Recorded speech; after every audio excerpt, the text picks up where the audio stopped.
गांव घर में कहता है कि यही मुंह लात खिलाता है और यही मुंह भात खिलाता है। हर बार बहू ही खराब नहीं होती है, कभी कभी सास भी खराब होती है। नमस्कार दोस्तों, कैसे हैं आप लोग। चलिए आज आप लोगों को फिर से एक नई कथा सुनाते हैं। आज हम आप लोगों को एक बूढ़ी माई की कथा सुनाते हैं कि कैसे वो अपने व्यवहार के कारण अपना बुढ़ापा खराब कर ली। अपना बोली के वजह से उसके पास एक बेटा था, श्रवण कुमार जैसा बहू थी, सीता जैसी बहुत सुंदर बहू और बहुत संस्कारी, लेकिन उसका वो सुख नहीं भोग सकी, उसका सेवा नहीं ले सकी। कारण क्या था? कारण था उसका व्यवहार, उसका बोली, उसका स्वभाव। वो हर बात पे गाली बकती थी, जोर से बात करती थी, किसी से भी कुछ भी कह देती थी। तो उसका व्यवहार के वजह से उसका बुढ़ापा बहुत कष्टमय बीता। जबकि वो महादेव जी की भक्त थी, फिर भी उसका बुढ़ापा कष्टमय बीता। कथा बहुत सुंदर है, अंत तक सुनिएगा।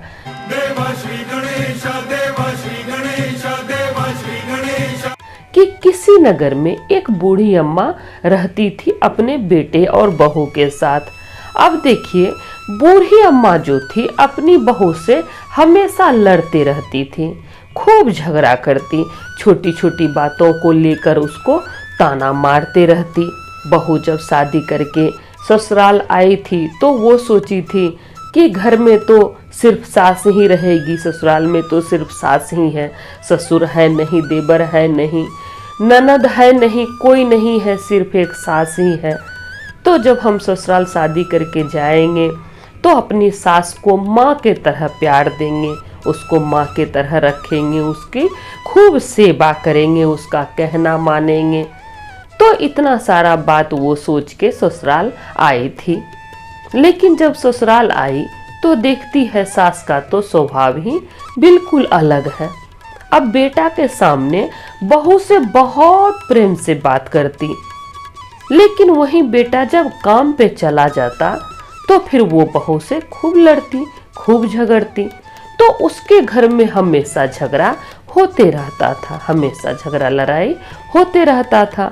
अब बूढ़ी इतना होशियार थी कि जब वो बहू से लड़ती थी तो घर का फाटक बंद कर देती थी, घर का फाटक बंद कर देती थी और तब जाके वो बहू से लड़ती थी। पूरा समाज में वो बहू को बदनाम करके रखी थी कि मेरी बहू बिल्कुल भी अच्छी नहीं है, मेरी बहू हमको खाना नहीं देती है, मेरा सेवा नहीं करती है। तो बहू का तो पूरा नाम खराब कर दी थी सास।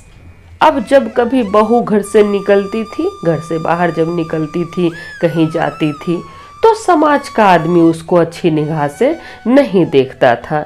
जब वो जाती तो पीठ पीछे उसका शिकायत करने लगता आदमी सब, महिला सब। अब उसको कहाँ पता था कि खराब कौन है, बहू खराब है या फिर सास खराब है। अब बिना पता किए बहू का शिकायत करता, जबकि ये गलत बात है। जब तक कि किसी के बारे में आपको जानकारी नहीं हो तब तक किसी को गलत नहीं ठहराना चाहिए। तो उसका शिकायत होता, बहू को बहुत दुख लगता, उसको लगता कि मेरा तो कोई है ही नहीं, हम किससे अपना दुख कहेंगे। जब वो अपने पति से कहती कि सुनिए ना, माँ जी ऐसा ऐसा बोलती है, मेरे साथ ऐसा व्यवहार करती है, गलत व्यवहार करती है, जब वो बताती तो उसका पति भी मानने के लिए तैयार नहीं था। उसका पति उसको डांट देता कि तुम झूठ बोल रही हो, मेरी माँ ऐसी नहीं है। क्योंकि उसकी माँ जो थी थोड़ा चालू थी, अपने बेटा के सामने बहुत अच्छी बनती, मोहल्ला के सामने बहुत अच्छी बनती, वहीं बहू से वो गलत व्यवहार करती।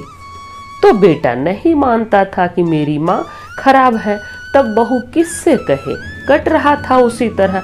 अब देखिए क्या है कि आप अगर किसी को एक दिन गाली दीजिएगा, 2 दिन गाली दीजिएगा, 3 दिन गाली दीजिएगा, तो कोई आदमी एक बार सहेगा, 2 बार सहेगा, 3 बार सहेगा, उसके बाद तो जवाब देगा ही। तो बहू भी जवाब देने लगी थी। वो ऐसा सोच के नहीं आई थी कि अपने सास से हम जवाब लड़ाएंगे, लेकिन सास के व्यवहार के वजह से बहू भी जवाब देने लगी थी। सास कुछ भी बोलती तो बहू भी पलट के जवाब दे देती। अब इसी तरह उसके घर में हंगामा होते रहता था। अब एक दिन सास जो थी वो गई छत पर कपड़ा उतारने के लिए। तब छत पर से ही एक पड़ोसन पूछती है कि आपके घर में क्यों लड़ाई होते रहता है, आप लोग इतना क्यों झगड़ा करती हैं। तब वो बोली कि हम झगड़ा करते हैं, मेरी बहू झगड़ा करती है हमसे, हमको खाना नहीं देती है, मेरा सेवा नहीं करती है, देखिए कपड़ा उठाने के लिए भी हम ही आए हैं, मेरी बहू बहुत ही खराब औरत है। तो उसके पास भी अपनी बहू का शिकायत कर दी। फिर पड़ोसन कहती है कि आप अपने बेटा से क्यों नहीं कहते हैं ये सब बात। तब वो कहती है अरे क्या बताएं, बेटा का भी मती मारा गया है, बेटा को लगता है मोखा का मिट्टी खिला दी है, कुछ पढ़ के खिला दी है, मेरा कहना नहीं मानता है, मेरी बात पर भरोसा नहीं करता है, बेटा भी मेरा बहू के पक्ष में ही रहता है। अब पड़ोसन को बहुत दुख लगा कि बेचारी बूढ़ी, कि हाय रे बेचारी सास, कितना इसको दुख है, कितना इसके जीवन में दुख है। अब एक दिन क्या हुआ, जब सास लड़ाई कर रही थी, अपनी बहू से झगड़ा कर रही थी, तो वो फाटक बंद करना भूल गई और वो अपनी बहू से लड़ने लगी। अब जो फाटक खुला हुआ था तो पड़ोसन सोची कि फाटक खुला हुआ है, रोज तो बंद रहता है, आज खुला हुआ है, जाके देखते हैं कि किस बात को लेकर ये दोनों लड़ती है, ये दोनों किस बात को लेकर लड़ती है, आखिर बहू क्या कहती है अपनी सास से, वो क्या कहना चाहती है। तो ये सोचकर वो फाटक के पास आके खड़ी हो गई और वो सुनने लगी। जब वो झगड़ा सुनी सास बहू का तो उसको समझते देर नहीं लगा कि बहू खराब नहीं है, खराब सास है, सास ही झगड़ा कर रही है, बहू झगड़ा नहीं कर रही है। बहू तो सिर्फ जवाब दे रही है, जो वो उसको गाली बक रही है तो वो मना कर रही है कि माँ जी आप हमको गाली क्यों देती हैं, आप इस तरह से क्यों बोलती हैं। तो वो लड़ाई नहीं कर रही थी, सिर्फ सास उससे लड़ रही थी। तो झगड़ा सास कर रही थी, बहू नहीं कर रही थी। पड़ोसन को समझते देर नहीं लगा। अब पड़ोसन तो समझ गई कि ये बूढ़ी झूठ बोली है, बूढ़ी सब जगह प्रचार की थी कि बहू मेरी खराब है। अब पड़ोसन तो अपने कान से सुन ली कि इसकी बहू अच्छी है, ये ही खराब है, सास ही खराब है। तो उसके समझ में आ गया। अब देखिए एक दिन घर से बाहर जब बहू निकली तो पड़ोसन ताक में थी कि बहू से पूछेंगे। तो पड़ोसन देख ली उसकी बहू को, पहले तो कभी नहीं टोकी थी, फिर जब उसको पता चला कि इसकी सास ही बदमाश है तब वो बहू को रोकी और उससे पूछती है कि तुम दोनों क्यों लड़ते रहती हो आपस में, क्या बात है। तब फिर बहू कहती है कि हम नहीं लड़ते हैं, वो तो माँ जी है जो हमेशा लड़ते रहती है हमसे, छोटी छोटी बात को लेकर ताना मारते रहती है, सबसे बोली है कि हम खराब हैं, जबकि हम अपनी सास से नहीं लड़ते हैं, वो तो सास ही मेरी ऐसी है जो हमसे लड़ते रहती है, हमेशा गलत बात बोलती है। तब पड़ोसन उससे कहती है कि ये सब बात तुम अपने पति से क्यों नहीं कहती है। तब वो बोली कि पति से भी बोल के देखे, पति भी मेरी बात पर विश्वास नहीं करते हैं, मेरे पति मेरी बातों पर विश्वास नहीं करते हैं, उनको लगता है कि हम झूठ बोल रहे हैं। फिर पड़ोसन बोली ठीक है जाओ घर, नहीं तो सास तुम्हारी फिर से झगड़ा करेगी। तो बहू काम करके अपना जो काम से निकली थी बाहर वो चली गई घर। अब देखिए उसी दिन वो पड़ोसन ताक में थी उसका बेटा का, क्योंकि बेटा रात में आता था, बूढ़ी का जो बेटा था वो रात में आता था। तो जब बेटा घर आया तो पड़ोसन बाहर में ही थी और उसका बेटा को बुलाई और उसको अपने घर पे ले गई, उसको चाय पिलाई। फिर उससे कहती है कि तुम्हारे घर में रात दिन झगड़ा होता है, तुमको पता है। तब वो बोला कि हाँ हमको पता है कि मेरी पत्नी अभी तक मेरी माँ को अपना नहीं सकी है, मेरी पत्नी मेरी माँ से प्यार नहीं करती है, उसका सेवा करना नहीं चाहती है, लेकिन हम क्या करें। तब पड़ोसन कहती है कि खराब तुम्हारी पत्नी नहीं है, खराब तुम्हारी माँ है। तुम्हारी माँ जो है वो लड़ती है, ना कि तुम्हारी पत्नी लड़ती है। तब उसका बेटा बोला, बूढ़ी का बेटा, कि ऐसा बात है। तो वो बोली कि हाँ, पड़ोसन बोली हाँ। उसका बेटा बोला हम नहीं मानते हैं आपकी बात को, आपकी बात पर हमको भरोसा नहीं है। उसका बेटा को पड़ोसन की बात पर भरोसा नहीं हुआ। उसको लगा कि माँ के खिलाफ पड़ोसन भंगठा रही है। उसका बेटा पड़ोसन पर भरोसा नहीं किया।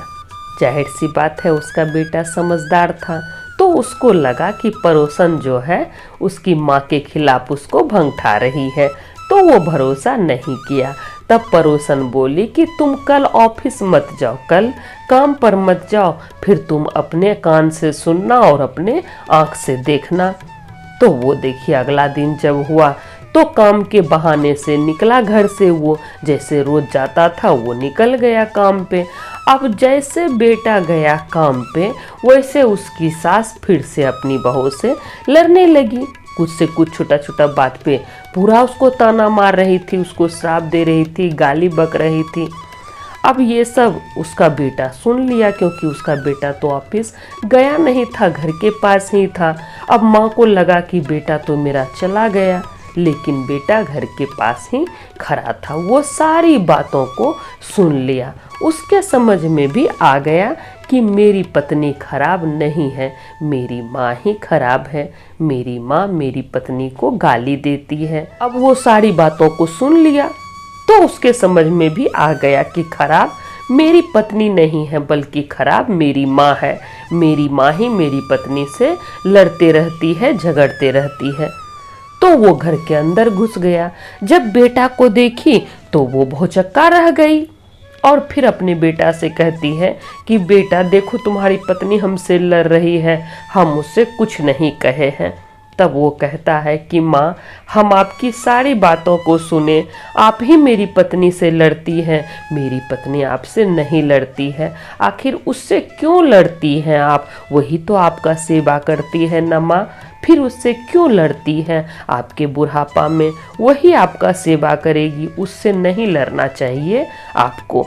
अब देखिए, जब वो अपनी पत्नी का पक्ष लिया तो उसकी माँ को बहुत गुस्सा आ गया कि मेरा बेटा होकर अपनी पत्नी का पक्ष ले रहा है। उसको बहुत गुस्सा आया और उसको अपमान जैसा महसूस होने लगा। उसको अपमान जैसा महसूस होने लगा कि बहू के सामने मेरा बेटा मेरा बेइज्जती कर दिया, हमसे इस तरह से बात करके बेइज्जती कर दिया मेरा।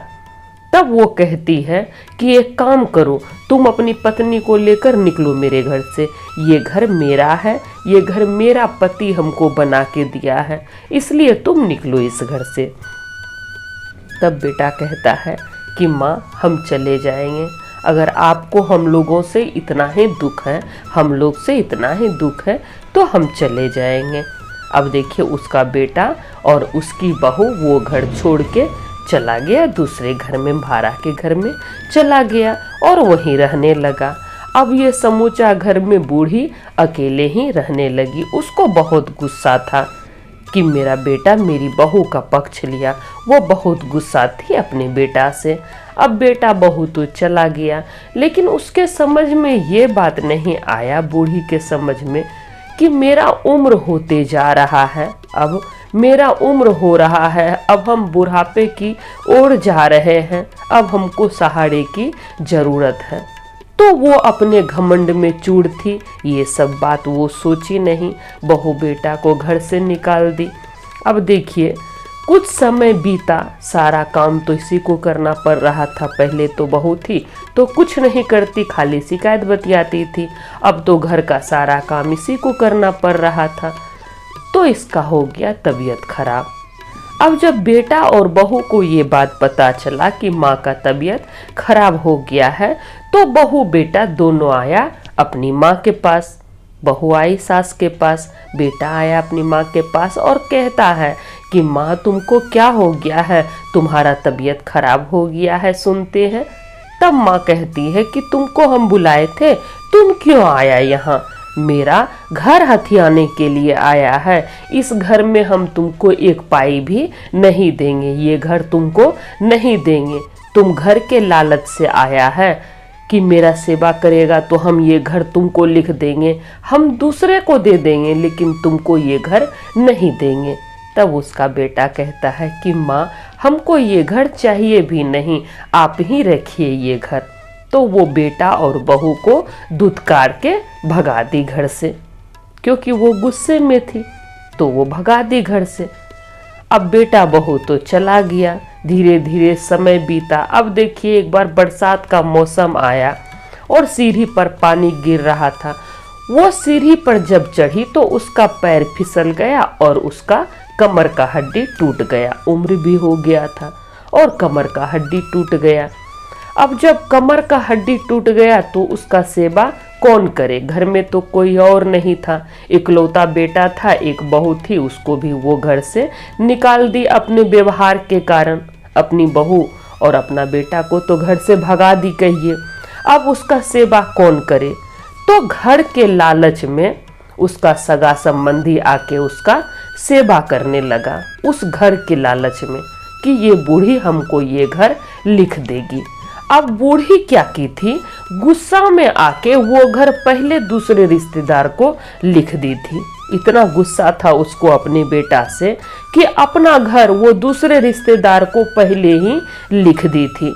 जब ये सब बात उस रिश्तेदार को पता चला जो उसका उस समय सेवा कर रहा था घर के लालच में कि इसका सेवा करेंगे तो घर मिलेगा, जब उसको ये बात पता चला तो वो लोग भी सेवा करना इसका छोड़ दिया और अपना अपना घर चला गया, फिर इसके पास नहीं आने लगा। अब इसका सेवा कौन करे? इसका तो कमर टूटा हुआ है, ना उठ पा रही थी ना बैठ पा रही थी। डॉक्टर को भी रिश्तेदार लोग दिखाया था, जो रिश्तेदार सेवा कर रहा था घर के लालच में, तो डॉक्टर बोल दिया था कि अब इसका कमर का हड्डी ठीक नहीं हो सकता है, अब ये इसी तरह रहेगी, इसका सेवा कीजिए आप लोग। अब देखिए, बेटा बहू को तो भगा दी, सेवा कौन करेगा? दूसरा आदमी कितना दिन करता है, एक दिन 2 दिन। अब लालच में कर भी रहा था तो बूढ़ी घर पहले ही दूसरे के नाम कर दी थी, और जिसके नाम घर कर दी थी वो देखने भी नहीं आ रहा था, वो देखने भी इसको नहीं आ रहा था। तो ये घर में अकेली पड़ गई। अब देखिए, जब अकेली पड़ गई तो वो भगवान जी को दोष देती, वो बेड पर सोए सोए भगवान को दोष देती कि हे भगवान, आपका इतना पूजा पाठ किए, इतना सेवा किए, और कैसा बेटा हमको दिए, कैसा नालायक बेटा दिए जो कि मेरा सेवा नहीं किया, हमको छोड़ के चला गया। हमको कैसा बेटा दिए भगवान, आप हमको इतना दुख क्यों दिए प्रभु, इतना सेवा किए आपका, इतना पूजा पाठ किए, फिर भी हमको इतना दुख दिए भगवान। अब देखिए, उसको भगवान दुख दिए, उस औरत को, बूढ़ी औरत को भगवान दुख दिए। वो खुद दुख को बुलाई, खुद अपने व्यवहार से दुख को बुलाई, अपना बोली के चलते, अपना व्यवहार के चलते उसको दुख मिला। तो उसका सेवा करने वाला कोई रहा नहीं, उसी तरह उसका दुख में प्राण चला गया। तो देखिए, गांव घर में ठीक ही कहता है कि यही मुंह लात खिलाता है और यही मुंह भात खिलाता है। किसी से नहीं लड़ना झगड़ना चाहिए, किसी को भी अपमानित नहीं करना चाहिए, किसी को भी अपशब्द नहीं बोलना चाहिए, और अपने बेटा बहू से, अपने परिवार से अच्छे से पेश आना चाहिए, झगड़ा लड़ाई नहीं करना चाहिए। देखिए, हर बार बहू ही खराब नहीं होती है, कभी कभी सास भी खराब होती है और वो अपने चलते दुख भोगती है, और उसका बेटा और बहू बदनाम हो जाता है कि बहू बेटा अच्छा नहीं है। अब देखिए, राम जैसा बेटा का सब कामना करता है, सब चाहता है कि राम जैसा बेटा मिले, लेकिन पिता को भी तो दशरथ जैसा होना होगा, माता को कौशल्या जैसा बनना होगा, तभी आपको राम जैसा बेटा मिलेगा। अब आप बेटा को गाली दीजिएगा, बहू को गाली दीजिएगा, और आप सोचिएगा कि वो आपकी सेवा करे, आपकी देखभाल करे, तो कितने दिनों तक कोई करेगा? कितने दिनों तक कोई करेगा? नहीं करेगा कोई, क्योंकि हर आदमी चाहता है कि उससे सामने वाला प्रेम से बात करे, उसको इज्जत दे। अब देखिए, आप किसी को गाली दीजिए, किसी को बात कहिएगा, किसी से टेढ़ा बोलिएगा और आप सोचिएगा कि सामने वाला हमसे प्रेम से बात करे, वो टेढ़ा ना बोले, वो जोर से ना बोले। आप जोर से बोलिएगा लेकिन सामने वाले से उम्मीद कीजिएगा कि वो जोर से ना बोले, तो कोई कितने दिनों तक सहेगा? एक दिन, 2 दिन, तीसरा दिन तो पलट के जरूर से जवाब देगा। इसीलिए सबसे प्रेम से बात करना चाहिए और प्रेम से रहना चाहिए। तो आशा करते हैं ये कथा आप लोगों को अच्छा लगा होगा। तो सब बोलिए जय महादेव, हर हर महादेव, माता पार्वती की जय।